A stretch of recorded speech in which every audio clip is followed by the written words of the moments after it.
ঘোলের দামটা না দিয়েই চলে গেল আর বলে গেল আমি যেন তোমাদের থেকে ঘোলের দামটা চেয়ে। এবার দাও তো বাবু, সে অনেকক্ষণ থেকে দাঁড়িয়ে আছে, আমাকে তো ঘোলগুলো আরো বিক্রি করতে হবে নাকি? দাও দাও, আমার ঘোলের দাম দাও তো বাবু। ভক্তগণরা পড়েছে বিপদে। ভক্তগণ বলছে গয়লা তুমি ঘোল দিয়েছো, দাম চাইছো, সবই ঠিক আছে, কিন্তু কি বলে তো প্রভু যেমন সন্ন্যাসী, তার কাছে যেমন কিছুই নাই, তেমন আমরাও তো তারই সঙ্গের সঙ্গী গো, আমাদের কাছেও তো কিছুই নাই। সে কি আমার এত ভাণ্ড ঘোল, হায় হায় হায়, এমন করে আমাকে ফাঁকি দিয়ে এত ভাণ্ড ঘোল খেয়ে চলে গেল। হায় হায় হায়, আজ সকালে কারই মুখ দেখে উঠেছিলাম। ভক্তগণ তো লজ্জায় পড়ে গেছে মা প্রভুর কাণ্ড শুনে।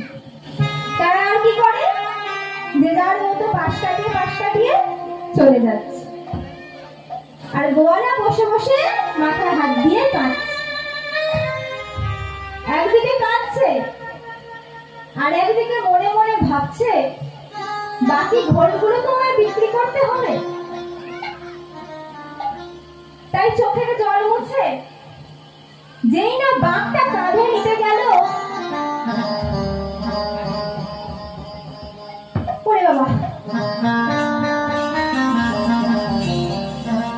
বেজায় ভারী, বাঘ তো আর কিছুতেই ভুলতে পারছে না। মনে কৌতূহল জাগলো, সব থেকে বড় ভাণ্ডের ঘোলটাই তো ফাঁকা হয়ে গেছে, তাহলে এত ভারী কেন?